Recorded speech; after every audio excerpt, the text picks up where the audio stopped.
The merciless wild. The heartless seas. When nature unleashes her cruelty, could you escape? Could you survive?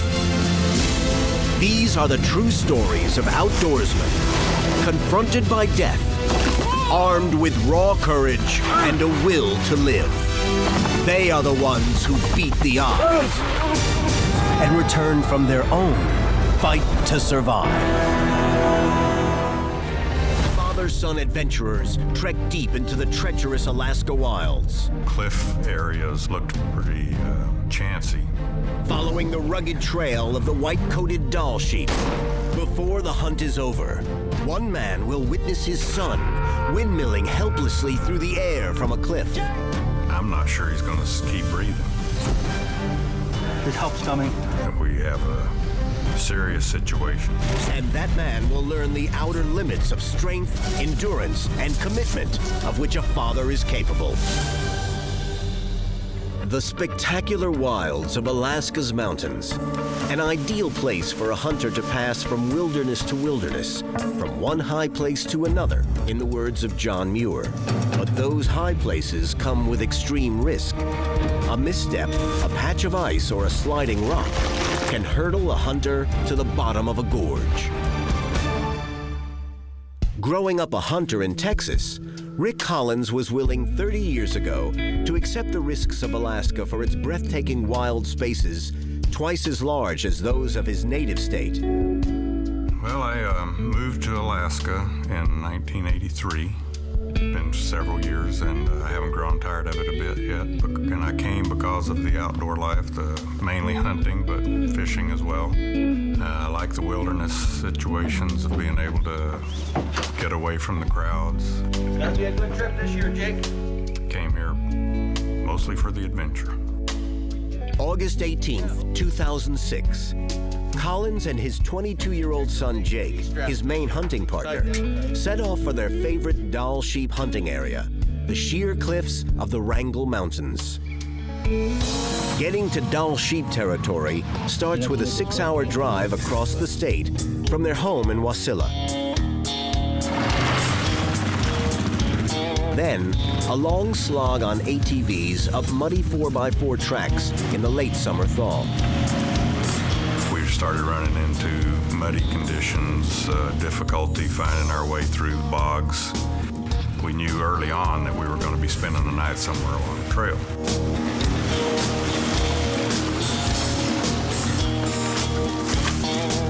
That ought to do, Jake. You got them covered up. When they have to leave their ATVs, they conceal them to prevent bears from destroying them. Yeah, the frame of mind at this point is things are going well. We were confident, and our confidence was growing that we were going to be able to find sheep. A couple of hours after daylight, which here can come at 2 or 3 in the morning, the two are out of their spike camp and beginning to see sheep, and to find a place to set up their spotting scope to glass the far slopes and ridges. Oh yeah, there's one. We did convince ourselves that there were some legal rams in the group, although fairly high up the mountain. The two spot sheep, but not the trophies they're hoping for. But young Jake is ready to settle for something that at least qualifies as a legal ram and wants to strike out after one. And Collins reasons that he might as well. So I said, well, it's getting late enough in the day now that where those sheep were, I'm sure I can't make it up there and back by dark. So if you want to go get one of those sheep, I'll stay behind down here by the creek and just monitor you through the spotting scope as you go up. Collins glasses son Jake with his spotting scope as the young man makes the steep climb to get in range of sheep. Collins is confident in his son's abilities, but wants to keep him in sight just in case. We can tell from the valley floor that the cliff areas along this bottom of this ridge, trying to get up out of the bowl, looked pretty substantial, pretty chancy. But of course, from that far away, no real clear indication of how steep they were. And then once he started the climb, I could tell from the way he was having to use both hands, make a few backtracks and try different routes going up, that it was a little more steep country than I had anticipated it was. So I could tell that was pretty tough stuff to get up through. And I was glad I wasn't having to get up through it. As Collins watches, Jake seems to have spotted something out of Collins's line of sight, and it looks like he might be moving into position for a shot. I saw him stop. I saw him look over that direction, and I couldn't see any animals over there, but then he started making his way over to that edge of the ridge. And then I saw him getting his gun ready, so I figured there were obviously some sheep over there that looked more attractive to him than the ones we'd seen before. And then eventually he took a shot. When he shot, I saw a sheep appear falling off further to the left across that gorge. And so I knew he had gotten a sheep. I saw him stand up and hold his arms over his head like, yeah, he got one. Woo! I got it! It's been a successful hunt for Jake, but the full celebration will have to wait until he finds a way down to the ram and then packs it out. Alaska's strict hunting regulations require that all edible meat must be retrieved from the field for human consumption. Then he started walking up and down the edge of this cliffs area from this ridge looking for a way down. Collins grows uneasy as he watches his son trying to find a safe way down the treacherous chutes of the gorge to the sheep. Yeah, I started getting worried about it because I could see that there was no clear way down for him. I thought he might be considering doing something pretty drastic. And then I see him squat down and obviously take a posture like he's gonna jump. So then I'm really getting worried. Then I see him turn around and face the mountain and grab the ledge.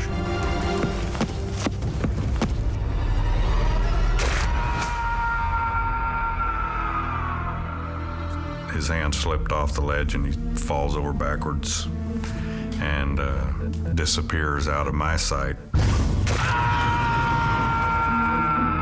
The realization came rather sudden that we have a serious situation. I don't know how serious, but I have to get to him. Jake Collins has fallen, and now his father must draw on a lifetime of outdoor experience and the sheer power of his will to save his son. Hunting on their own, deep in Alaska's Wrangell Mountains, Father Rick Collins has watched his son Jake hurtle off a cliff into a gorge. Now, Rick Collins must find a way to rein in his horror and concentrate on his son. Collins pulls himself together. With 3 hours to nightfall, he has to pack up rescue supplies and climb up to learn his son's fate. I know it's going to take me a while to get to there. I haven't seen him. I have only my imagination to think about what condition he's in. Don't know if he's got broken legs, broken arms, if he's conscious, if he's not, if he's bleeding, if he's not. No way to know. Just grabbed what I could and started that direction. Collins is beyond the range of any cell signal. He has no satellite phone or radio to call out on. A more serious hindrance is his age, as he has to drive his 53-year-old legs to carry him up the slopes at top speed.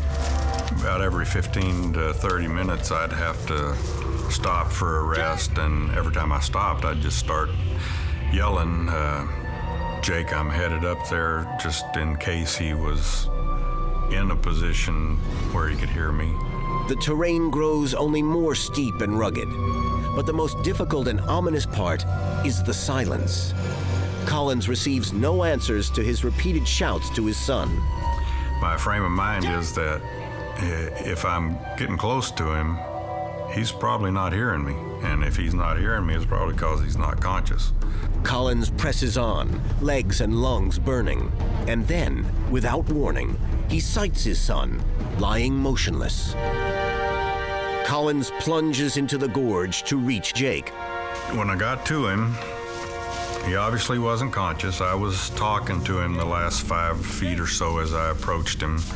I kind of grabbed his shoulder and said again, Jake, are you can you hear me?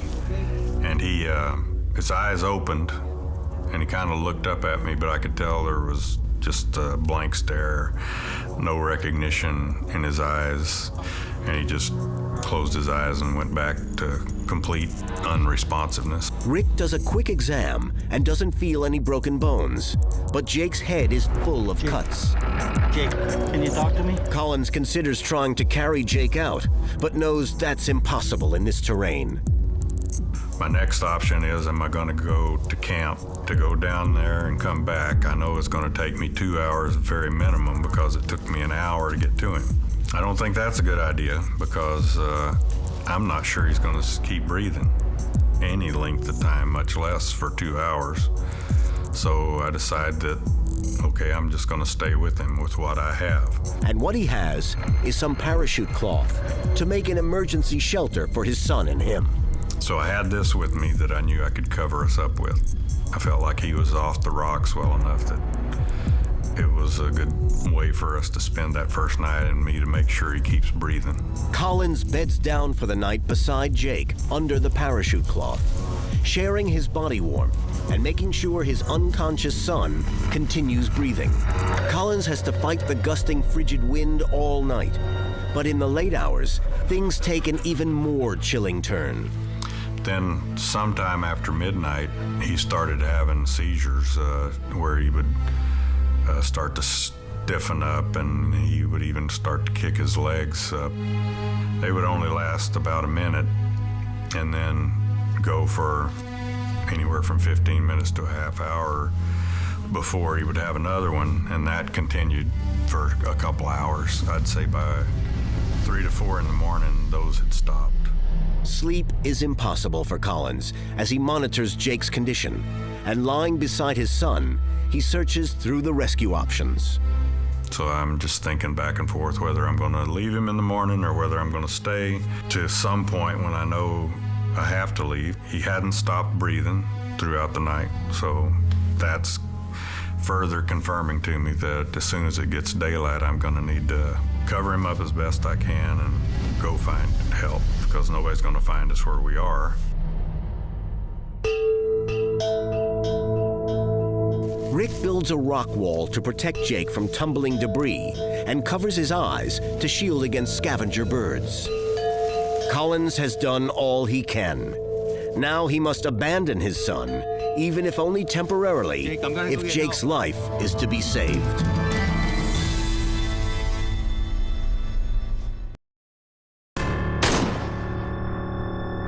Rick Collins is cheering the sight of his son Jake taking a Doll sheep ram when the scene turns to one of horror as he sees his son falling helplessly into a deep gorge. Having stayed with an unconscious Jake through the chill Alaska night, as the injured boy suffers seizures, Collins makes the agonizing decision to leave his son in order to go for help. Yeah, as you imagine, it's a major decision for me to actually turn my back on him and start to walk away. That was a very difficult thing to do. I knew that was the right thing to do. I was convinced that I had to leave him, but it took me, I think, 3 tries of actually turning around before I actually made myself keep walking away from him. Rick Collins doesn't have time to look back at Jake. He's got to move as fast as his legs can carry him back to their spike camp, then on to the ATVs in the desperate hope of finding help for his son. An hour later, he reaches their spike camp.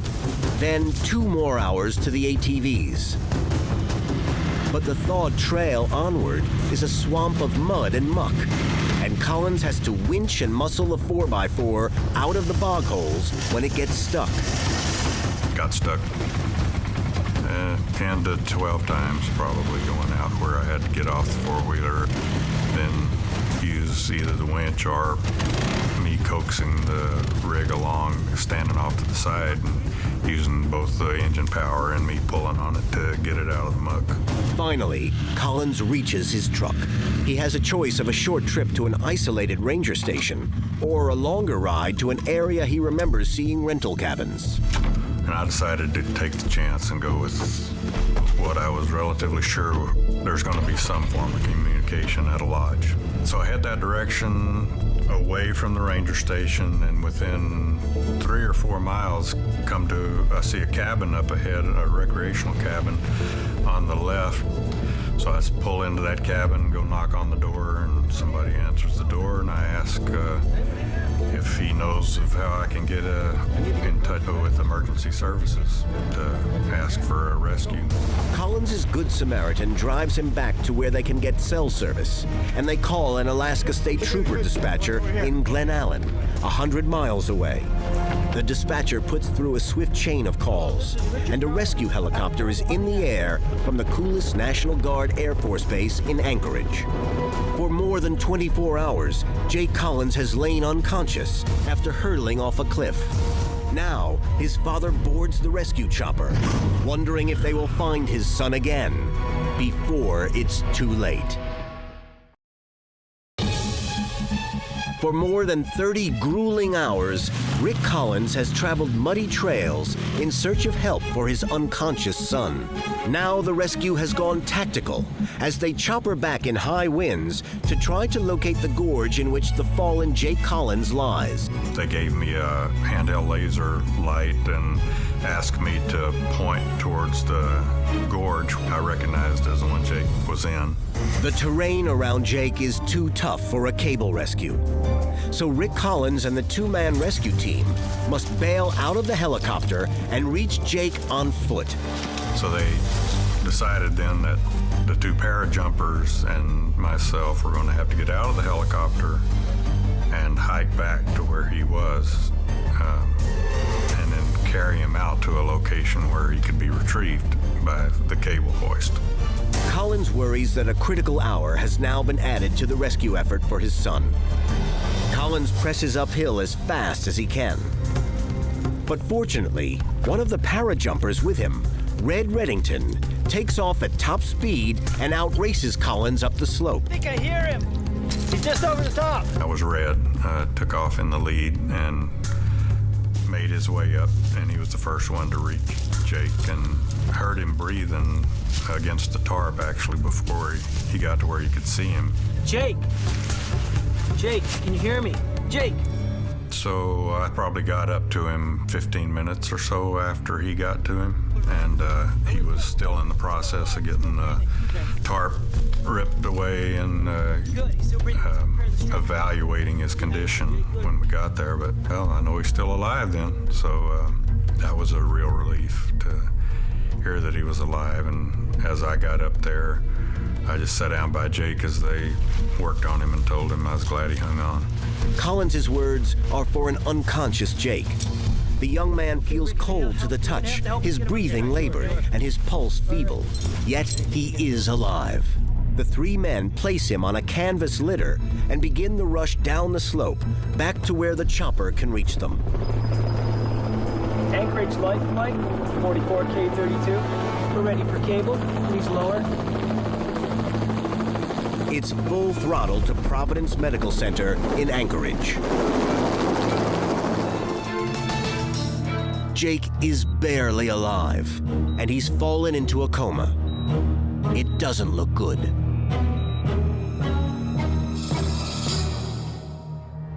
But then, 20 days after Jake Collins' fall, a miracle. He wakes up, opens his eyes, and speaks two words: hello and mom. I didn't know I was in the hospital. I didn't know where I was. And I guess I don't know if it was normal or expected, but my senses seem to not be capable of being alert all at the same time. I have a few spotty memories. I can't see anything, but I can hear people talking to me. So I don't know if my eyes were closed. Maybe my vision sense just wasn't working yet. I don't know. I had a traumatic brain injury from the accident, and the part of my brain that was most affected was not what I refer to as the academic side of my brain. It was the motor part of my brain. I couldn't stand, I couldn't communicate very well. It was like being a baby all over again. I was completely helpless. I had to relearn all the functions of being a self-sustaining individual. Doctors tell Jake a full recovery will take more than 10 years. But it's now just 6 years later.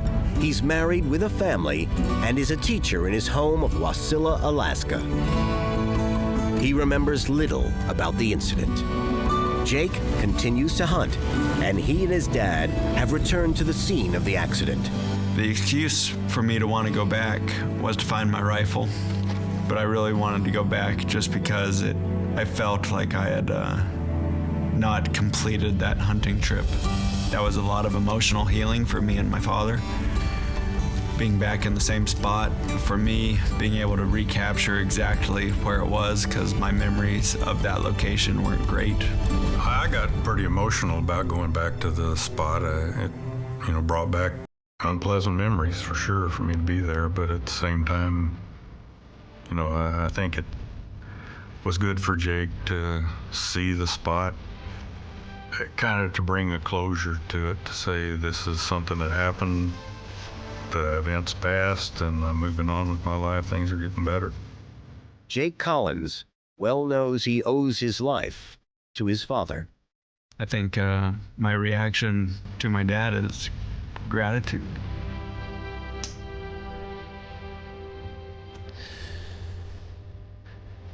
I think I'm